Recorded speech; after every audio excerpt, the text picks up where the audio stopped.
प्रथम कथा होची डाक्तर जो घरोई चिकित्सालय को रेफर कर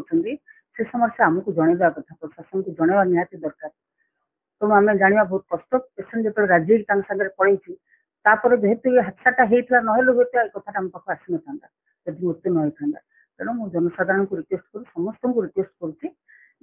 किए बाहर को पठा काजुआलिटी मेडिकल यहाँ होनी बाहर होती कही बाहर को पठाऊँ सीधा आमको जनातु आनिफिडेक्स जनातु कि मत जनातु ताहले आम यार व्यवस्था कर हॉस्पिटल कि भाव ऑपरेशन हम सब प्रकार सुविधा जोगे दि दियो तार व्यवस्था मुझे निश्चित भाव आम गोटे निहाती तदंत करूँ से लिखित आकार आम दिंतु गोटे पुलिस केस मान दायर कर सब मिसिक आम गोटे आलोचना कर तदंत कलापर से अनुसार जो दोषी निश्चित भाव कहवा कथा नहीं रोगी मैंने चाहते शीघ्र चिकित्सा हाँपाई आमर जो पेसेंट लोड रही आनास्थेसिया प्रोब्लेम होती गोटे गोटे ऑपरेशन का 3-4 घंटा लगुच दिन को 3-4टा मैक्सिमम ऑपरेशन हो पार्टी तेणु जो लाइन रे जो रोचे धैर्य रोनी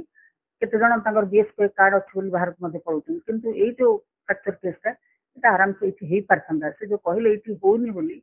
सेटा गोटे दुख लगुच बड़ मेडिकल सब प्रकार सुविधा थी आईसीयू सम हस्पिटाल पठे शुणिले जोटा कि गोटे दुखर विषय एनकेसीजी मेडिकल कॉलेज बर्तमान सब प्रकार सुविधा अच्छे ओटी ठू आरंभ कर आईसीयू ठू आरंभ कर ब्लड ये सब प्रकार सुविधा अच्छे तेणु मु जनसाधारण कहबी सब प्रकार सुविधा यू से नियंतु जदि किए बाहर को कौन रेफर करुच्ची आमको तुरंत भाव जनातु तदंत पर निश्चित भाव से दोषी सब्यस्त हो निश्चित भाव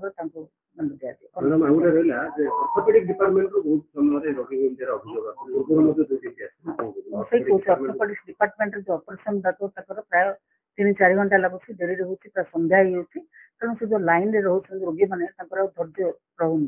तेणु से चाहते शीघ्र चिकित्सा पाइबे से राजी ही जाऊँ बाहर को जावाई जोटा कि समस्या आरंभ समस्या गतकाली रात्रि पुलिस को गोटे खबर आसाला गोटे गराई हॉस्पिटल रे गोटे युवक डेथ हो गला ट्रीटमेंट बेल को किसी लोक गहली कर खबर आसाला सागे सागे आम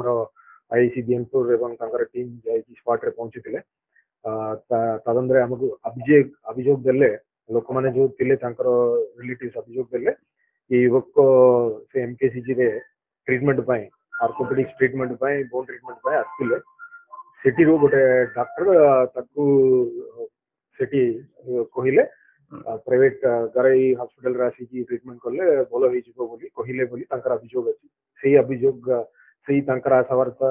ऊपर भरोसा करते किंतु ट्रीटमेंट बेलू डेथ हो गला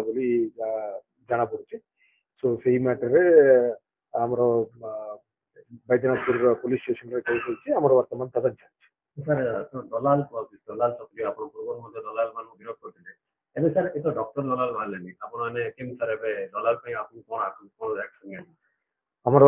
लीगल एक्शन हमें क्रिमिनल केस रे जस्ट पता किनबार अछि से कार्यानुष्ठान हम करिवो तापर आमर रिपोर्ट हमें पठाइबो एमकेसीजी रो हेड ऑफ द डिपार्टमेंट एवं तांकर हेड ऑफ द इंस्टीट्यूशन को मध्य तापर जो medical department concern senior officials को हम चिट्ठी करेंगे तरफ से डिसिप्लिनरी एक्शन जा करेंगे। ठीक है सर।